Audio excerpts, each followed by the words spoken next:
반갑습니다. 오늘은 아베 정권의 무역보복 조치를 다뤄보겠습니다. 이 주제가 오래 갈 것 같아요. 제 예상은 일본의 대한반도 또 대한국을 대상으로 한 조치들이 쉽게 끝날 것 같지는 않고요. 몇 차례 좀 다뤄야 될 것 같은데, 우선은 오늘 이제 무역보복 조치가 무엇을 노리고 있는가, 이 주제로 좀 말씀드릴까 합니다. 아베 정부가 최근에 그 무역 조치에 대해서 이런 얘기를 했습니다.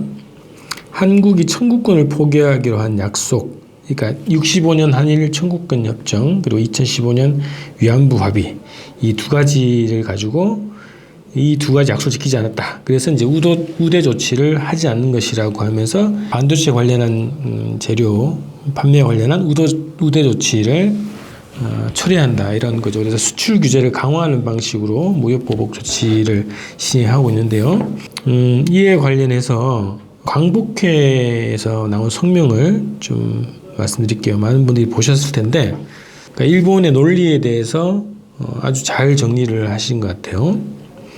자, 국가가 자국민이 가지고 있는 국가 간의 합의인 외교적 보호권으로 국민 개개인이 갖고 있는 피해 손해배상 청구권을 박탈하는 것은 국제법적 효력이 없다는 것이 국제법상 기본적 법리다, 이런 거죠. 예를 들면 이제 한국 정부가 한일 협정을 통해서 국가 차원의 배상을 받더라도 개개인의 국민들이 가지고 있는 청구권을 대체할 수는 없다, 이런 거죠. 그래서 강제징용 갔었던 분들이 미쓰비시 상사라든가 신일철금이라든가 이런 기업들을 대상으로 받아야 될 미지급금 있지 않습니까? 노동에 대한 대가를 받지 못한 것에 대한 권리까지 포기하는 건 아니다, 이런 거죠. 한국의 대법원이 일제강제징용 피해자에게 강제노동으로 부를 축적한 한 반인도적 범죄를 저지른 일본 기업이 손해배상하도록 판결을 한 것은 국경을 초월한 21세기 문명사회에서 통용되는 기본적인 법리다. 더구나 1968년 유엔 총회는 반인도적 범죄 및 전쟁 범죄에 대해서는 시효 부적용을 결의한 바 있다. 그러니까 시효가 없다는 거죠. 이게 국제법적 논리고 법리다, 이런 얘기를 하셨어요. 그러면서 이제 마지막으로 이런 말씀을 이런 내용이 이제 성명에 들어 있는데, 통쾌합니다.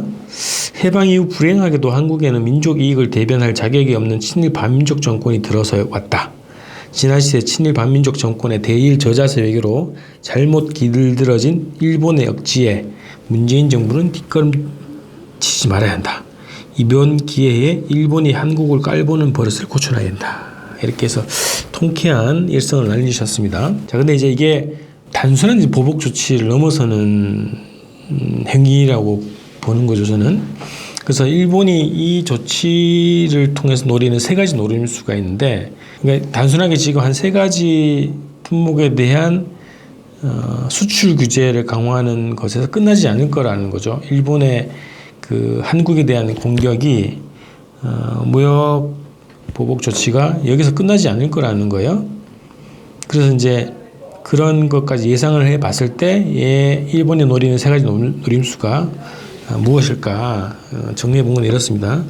첫 번째는 그 위안부 문제와 관련한 것처럼, 위안부 문제를 대했던 것처럼 과거사를 전면적으로 부정하는 거죠.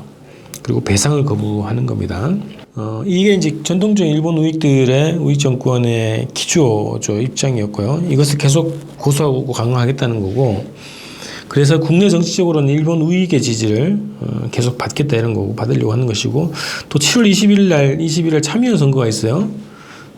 참의원 선거용으로도 이제 활용할 목적을 가지고 있다, 이렇게 볼 수 있겠습니다. 또 하나는 문재인 정부를 압력을 넣어서 한미일 군사 공조를 계속 추구해 나가겠다, 이런 거죠. 이것은 미국의 지지와 지시를 받고 있는 그런 상황입니다. 한미일 군사 공조를 해결하는 데서 한일 관계 문제가 핵심적으로 지금 걸림돌로 작용하고 있다, 이렇게 보고 있죠.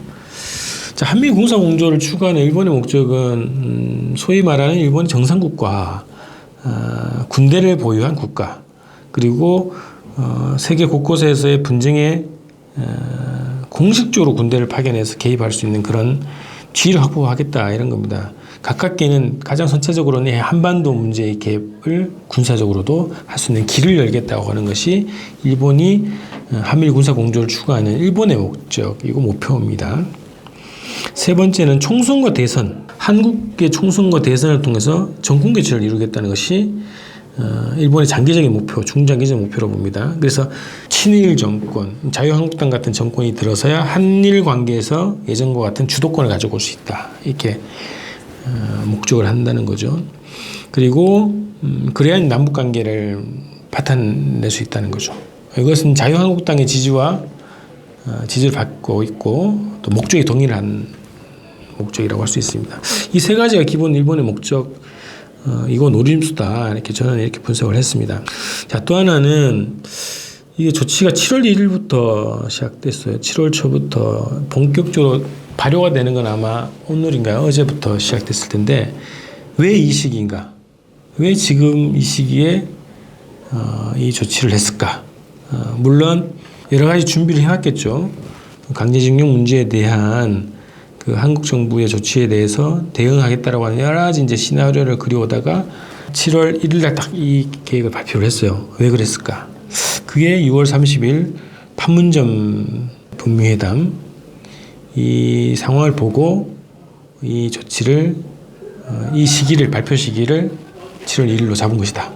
이렇게 봤습니다. 그래서 한반도 정세가 완전 일본 패싱으로 가는 분위기 아닙니까? 여기에서 한국 정부의 발목을 잡아서 한반도 문제에 개입을 하겠다고 하는 일본의 목적이 있고 또 한국 정부를 어쨌든 압력을 넣어서 남북 공조가 아니라 한미일 공조로 끌어당기기 위한 미국의 구상 그리고 일본의 구상의 합작품이라고 할 수 있겠습니다. 자, 이 과정에서 자유한국당은 회심의 미소를 짓고 있다. 이런 겁니다. 이전부터 자유한국당이 한일 관계 개선 문제에 대해서 미국과 똑같은 입장을 계속 공개적으로 반복해서 주장을 해왔습니다.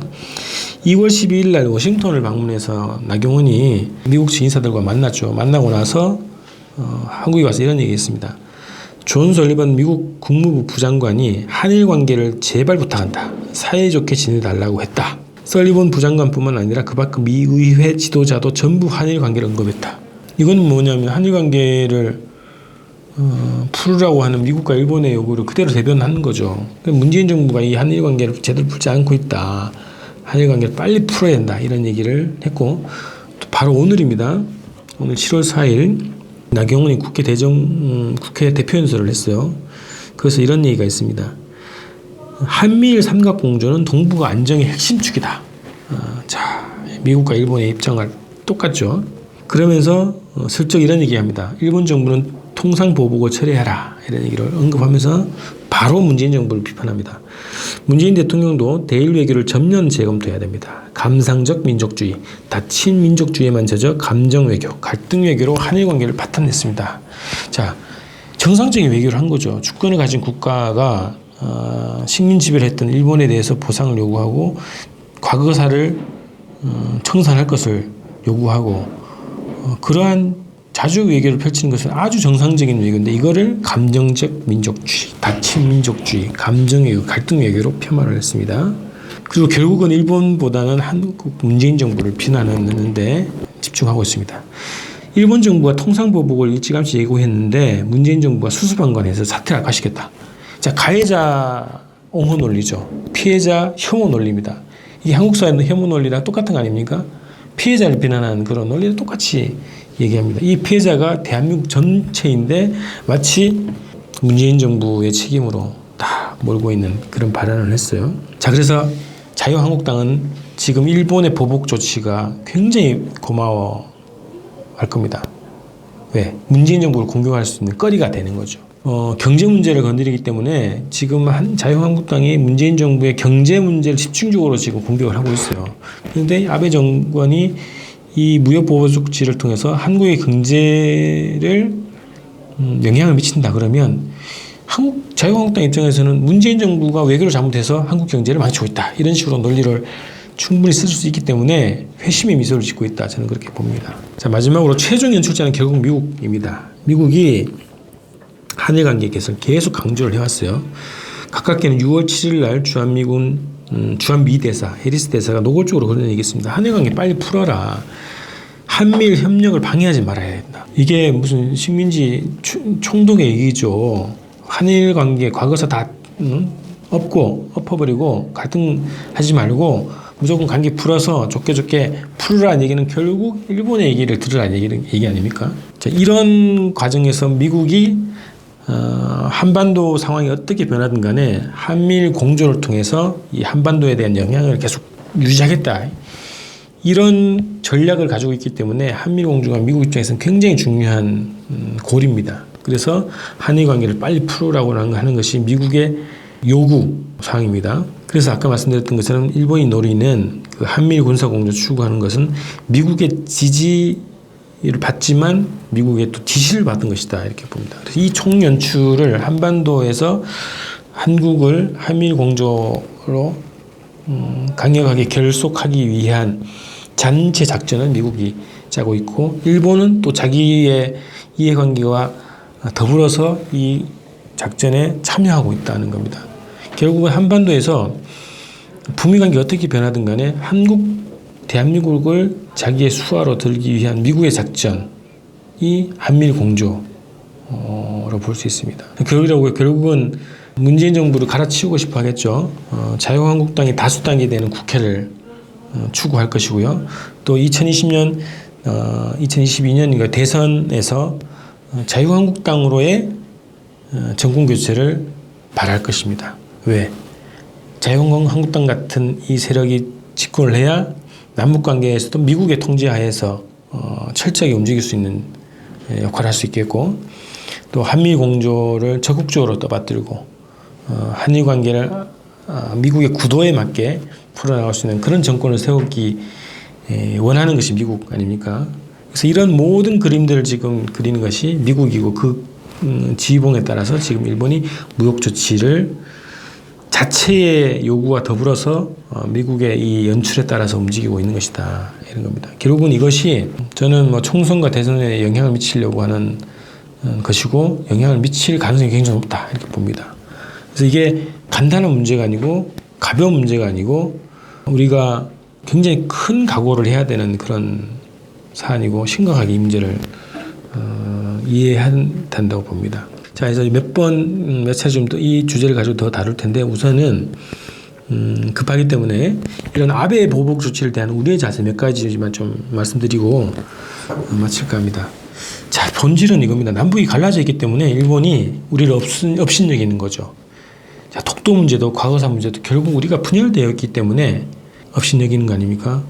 대북 공조라는 그 프레임을 가지고 한국 정부를 압박을 하고 그래서 결국 이제 우리가 분열되어 있기 때문에 일본이 이렇게 날뛰는 것이다 이런 것을 이제 인식을 해야 된다는 거고요. 이 문제는 또 정치 논란이 아닙니다. 지금 언론에서 자꾸 정치 논란 얘기하고 있고 한일 간의 어떤 정치적인 외교적인 논란 이런 것이라고 표현을 하는데 이건 역사 문제이자 정의의 문제이고 주권 문제죠. 정치적 논란의 문제가 아닙니다.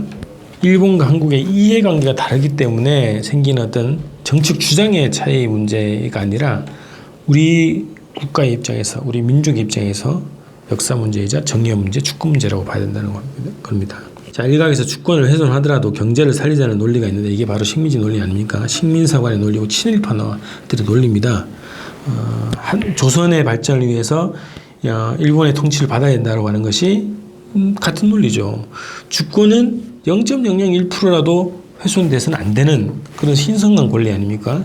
그런데 주권을 훼손하더라도 뭘 일부러 내놓더라도 경제를 살려야 된다. 이런 논리가 바로 친일파 논리고 식민사관이고 그런 논리라고 하는 것을 우리가 정확하게 좀 정립을 해야 될 것 같습니다. 그래서 그러기 때문에 자유한국당식 그리고 조중동의 논리 그리고 기업인들이 또 기업을 살려달라고 이렇게 아우성치는 문제에 대해서 우리가 강경한 입장으로 대해야 되는 이유가 바로 여기 있습니다. 주권을 훼손하는 문제는 경제적 손실 혹은 경제적 타격 이런 것과는 비교도 안 되는 문제죠. 경제는 회복할 수도 있습니다. 그러나 주권은 회복하기 굉장히 힘든 문제죠. 우리가 지금 분단 70년의 역사를 보아도 그렇지 않습니까? 자, 그래서 결국의 해결 방법은 역시 민족 자주, 민족 자결권을 회복하는 문제입니다. 확보하는 문제입니다. 그리고 그런 것을 행사하기 위해서 결국은 분단 문제를 해결해야 되는 문제고요. 통일 그리고 자주 독립국가를 건설하는 것이 근본적인 해결책이겠죠. 그런 기조 하에서 지금 일본 문제를 대해야 된다 이렇게 생각합니다. 당장에서는 강경하게 나가야 됩니다. 굴복할 수 없고요. 결국은 국민들과 함께 이 문제를 공동 대응해야 됩니다. 어려움이 생기더라도 그 어려움을 국민들의 단합된 힘으로 개척해 나간다, 돌파해 나간다 이런 자세로 정부가 움직여야 될 것 같다고 보고요. 이 기회에 지금 일본의 보복 조치를 보면서 곳곳에서 적폐들이 지금 문재인 정부를 공격을 하죠. 대표적으로 자유한국당 그리고 조중동 이런 세력들이 문재인 정부를 공격하는데 나서고 있습니다. 이게 결국은 일본과 합세하는 거죠. 일본과 합세해서 문재인 정부를 공격하는 그런 현상입니다. 그래서 이번 사태를 계기로 해서 적폐청산의 중요한 계기로 삼아야 된다. 이런 겁니다.